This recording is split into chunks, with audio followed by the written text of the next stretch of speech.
in this video, we're going to take a quick look at the panel's quick menu. And for those of you familiar with newline panels, you may have seen this quick menu before. It lives at the bottom, and it allows you to access places and features on the panel quickly. So on previous models of panels, we've done a very similar thing. And so you may already be familiar with this process. One way to access that quick menu: make a peace sign with your fingers like this, and then give it a flick from the bottom like so, and there it is, the quick menu. Now, I will admit, I'm not as young or as fast as I used to be, so hey, I can't always make that work perfectly every single time. Don't panic. If it doesn't immediately come up, there are other ways to access that quick menu, like over here, where we have the power button and the series of buttons over here in this little console area.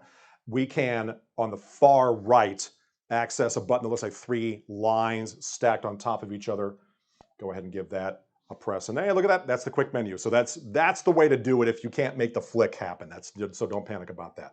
Also, if you have access to the panel's remote control, and I'm gonna hold up to the camera like this, because where my index finger is, right there, there's the quick menu button on the remote control. So you can access it that way as well. And then we have access to, again, places and features on the panel. We got one-touch access to those things.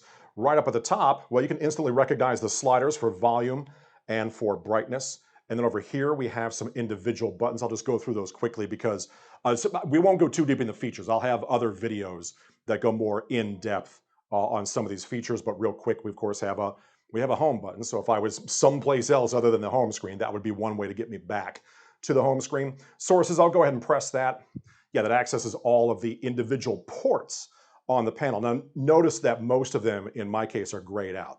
It will only show you what's plugged in by lighting that up in white. See, if it was lit up in white, like the OPS, that's the only thing I have connected to this panel. So that built-in PC, that's lit up in white.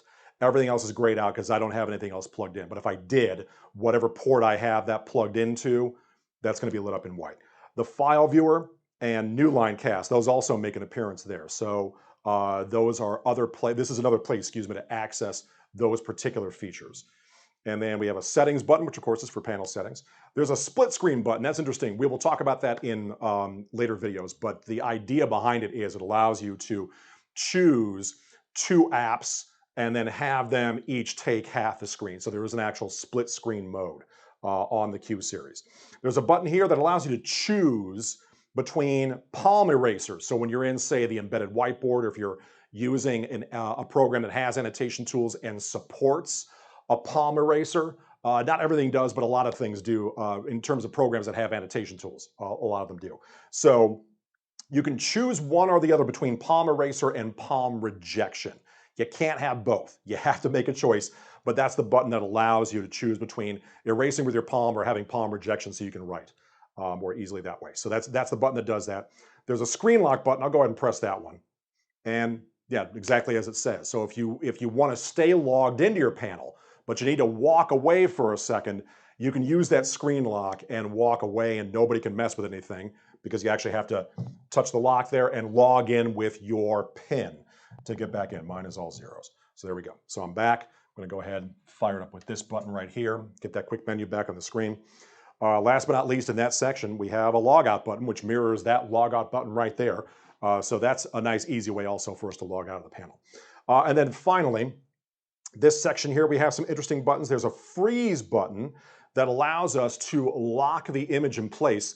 It'll actually put a little snowflake on the screen right here showing you that it is frozen.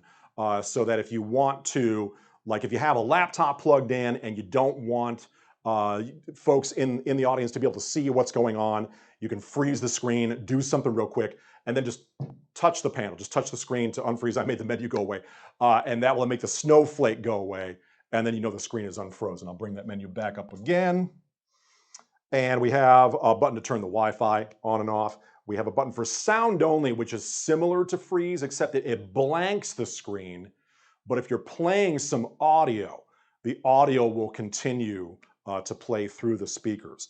And then to get it back, so to get the picture back on the screen, once again, we'll use the remote control to do that. So you have to have access to the remote, but then there's a sound only button, again, where my index finger is right there, that allows you to fire it up and put the image back on the screen. So there's a sound only button.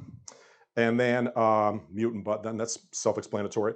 Classroom tools, that is, and we'll talk about this in another video, Newline classroom tools. So bring up the window that has some widgets that you can use with existing content. We'll talk about that down the road. That's a quick way to access that. I'm going to bring it up one more time. And then this toolbar button. This is interesting. So you see, I have my side toolbars here, and it's easy to collapse them. And of course, I made the menu go away.